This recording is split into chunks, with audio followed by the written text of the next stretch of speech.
Thank you, everybody, and I'm proud to be joined by my colleagues here. We have had a task force focusing on this issue, and these members and some others are active and proud members of our task force. So, look, 27 days ago, every single senator sent Donald Trump a clear and simple message: release the Epstein files. Congress passed a law, not a suggestion, not a request. The law requires DOJ to release the files by Friday, December 19th. In 3 days, President Trump has a choice: follow the law and release the files, or break the law and continue to hide the truth from the American people. Let me be blunt. We fully expect Trump, Bondi, and their minions to dodge, delay, or partially release these files. If they release some documents and hide others, the American people will see right through it, and they'll ask the obvious question. We are all asking the obvious question that looms. President Trump, what are you trying to hide? President Trump, what are you trying to hide? That's the question the American people are asking. Now, over the past few weeks, Senate Democrats, including my colleagues here with me, have been preparing for every scenario. We're working with the victims' attorneys. We're working with legal experts. We're working with people very familiar with this case to ensure full compliance of the law. If the administration withholds some documents unlawfully, we will know. If they abuse narrow exemptions to hide the truth, we will know. And there will be serious legal and political consequences. This law passed with near unanimous support. The survivors deserve the truth, and the American people are demanding it.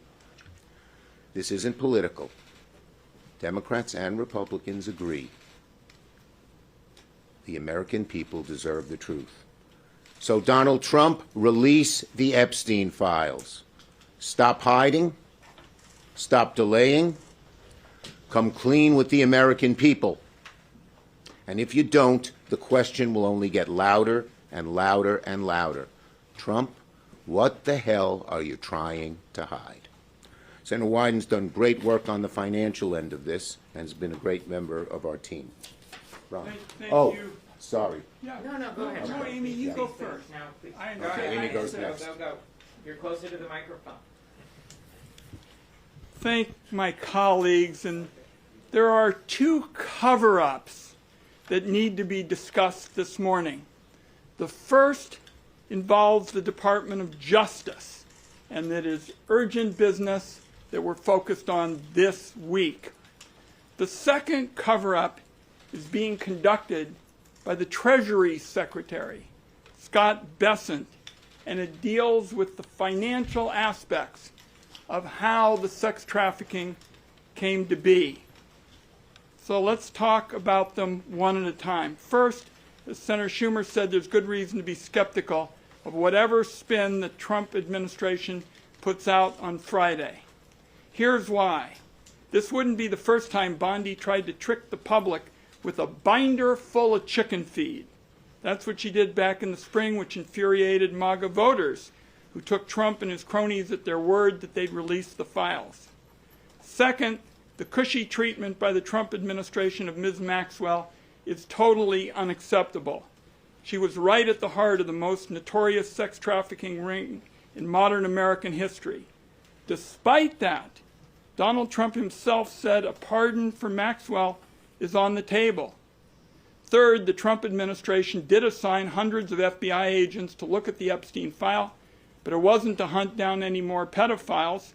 It was really to comb through the files for Donald Trump's name.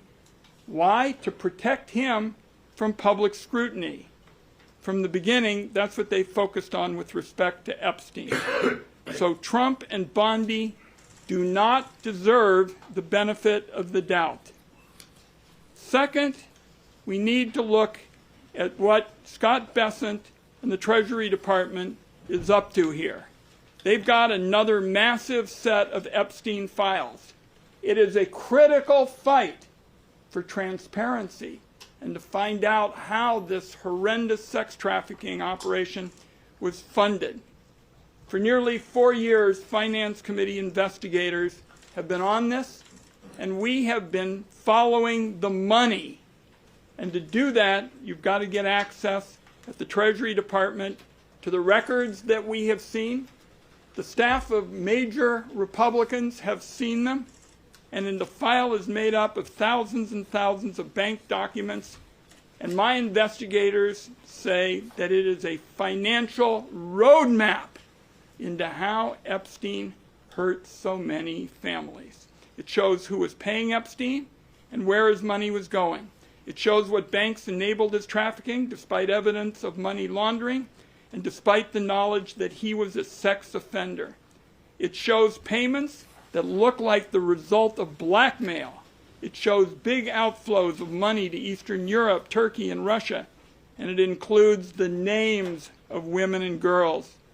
My investigators saw a large portion of these records in 2024 under the Biden administration, but the Trump administration is denying us the file today. It's important for the American people to find out how all of this was financed, and that means getting our hands on the file to investigate further. The Secretary of Treasury, Mr. Bessent, has refused now multiple times to hand it over to our investigators. Ridiculous excuses, again and again. So we have introduced legislation to compel him to turn this over to Senate investigators. And I will tell you that Epstein survivors are already filing suit, against banks because they think that this information is so critical to finding out how they were exploited. So it is time for the stonewalling to end. That's why I so appreciate what my colleagues have done to get this information out on Friday, and the administration is required by law to release the Epstein files at DOJ. I'm here to say it's got to be done at the Treasury Department as well, because we find in America you capture corruption by following the money, and that's what was so critical at this point to the second investigation. Thank you, Leader Schumer, and I thank my colleague, Senator Klobuchar. He's been working very well on this, and we appreciate it. Thank you very much. Klobuchar. Thank you, Senator Wyden. Thanks for following the money, something that's our creed as my former job as prosecutors. Whenever you're solving a case from the smallest theft to big rings, and I appreciate that. So let's remember what this is all about. This is about exploitation and abuse. These victims deserve justice, they deserve transparency, and they deserve accountability. Example, Danielle Bensky, 17, recruited into Epstein's circle. Her mom had a brain tumor, and Epstein told her he could help her mom, but only if she abided by his demands, including recruiting other girls. He told her, I can use it to help you, or I can make it very difficult for your mother. That horrific crime, one of many, is why the House voted 427-1 to release the files and why the Senate unanimously passed the bill on Senator Schumer's motion. That bill set a specific deadline, December 19th, and it is a must. It's not a may, it's a must. And it says that no record shall be withheld, delayed, or redacted on the basis of embarrassment, reputational harm, or political sensitivity. With this deadline, they will show whether they are really going to stop covering up or they're going to protect these powerful abusers. If they redact these files heavily, it will be clear they are hiding something. Because maybe it's because Donald Trump is mentioned 1,500 times. Maybe it's because they want to shield wealthy donors who are implicated in these files. Regardless of the reason, if these files are heavily redacted without justification, Americans will know that they are once again, this administration, siding with the rich and the powerful. Remember, if the president was actually serious about truth and transparency, his administration would have released these files months ago. All the way back in March, the Attorney General said everything is going to come out to the public. The public has a right to know. It's been 9 months. 9 months. And if the administration withholds or heavily redacts these records, it will be clear whose side they are on. We know the money, follow the money. They haven't released those yet. And then when it comes to this, they literally have the power of the entire Congress telling them, get them out there now. That's what these next few days will tell us. And with that, I turn it over to my colleague who's been working on this for months and been right out front on it, Senator Merkley. We smell a rat. Why? The president campaigned on releasing the files. Pam Bondi assured everyone the files would be released. Kash Patel said the files will be given to the public. And yet here we are. Not a single bit of these files has been released. And then what happened? Well, we had over in the House bipartisan leadership with Ro Khanna and Thomas Massie and a discharge petition. And as the discharge petition started to reach the critical number required, the House went on 8 weeks of vacation in order to avoid releasing these files. That's never happened in American history. And then we find, as they were coming back, what happened? An announcement that some new investigations were being launched. That was on November 14th. And on the evening of the 18th, Senator Schumer went to the floor, asked for unanimous consent that the bill from the House be deemed passed when it arrived in the Senate, and unanimous consent was secured from all to send this message. And what happened the next day? Pam Bondi gets up and says, we have this new information to justify new investigations. The timing of that's awfully suspicious. So the leaders in the House and the Senate demanded a meeting. We wrote to Pam Bondi, Ro Khanna, Tom Massie, myself,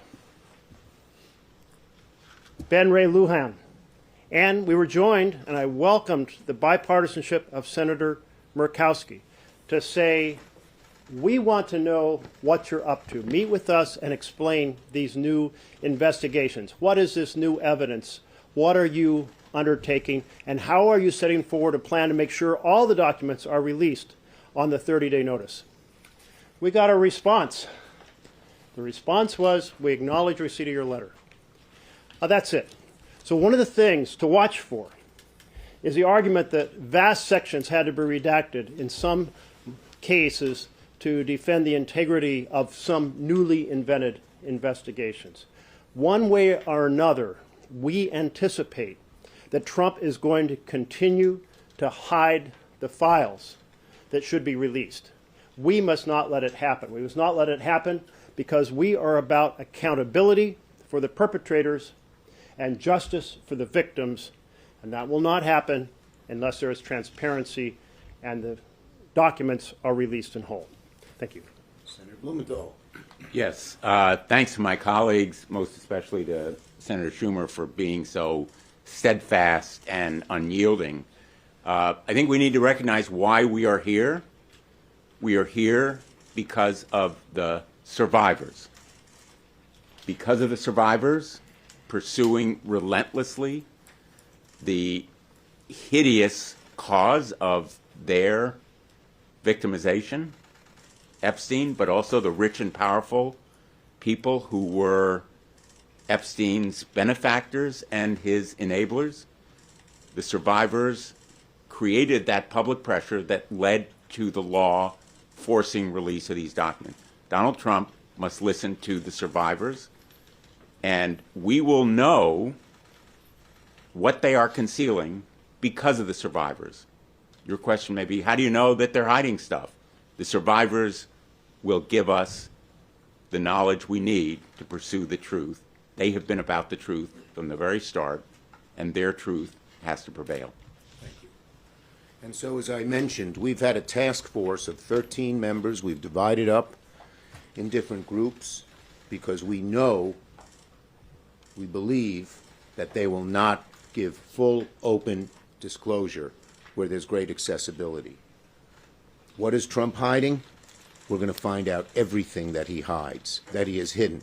Not just not releasing the report, but once he releases the report, what else he is hiding. And that's why we assembled this task force, and we've had great success, great help from the survivors and their lawyers, from others who have prosecuted. Ron's done a great job on the financial end of it. We're going to find everything out. He can run, he can hide. Questions on this subject? Yes? What is your sense in terms of the time frame? Is it end of day on Friday, or is it when do you need to have these documents? And if you don't, is there a legal recourse that you are already planning? Okay. The first question. We don't know when exactly they'll release it. They may try to do it at 11:59 p.m. They have to do it by the 19th. That's the law. If they don't release the documents, there's going to be such an outcry from one end of America to the other that I think they'll be forced to do it. Just as they've resisted all along, but we're at this point. The public pressure, you know, as Abe Lincoln said, public sentiment is everything. You've rarely seen so many different political wings of each party come together and say we need this. So we believe they'll be required to do it. Obviously, we would pursue every legal, legislative, and administrative way to get this done as well, but public pressure will be everything.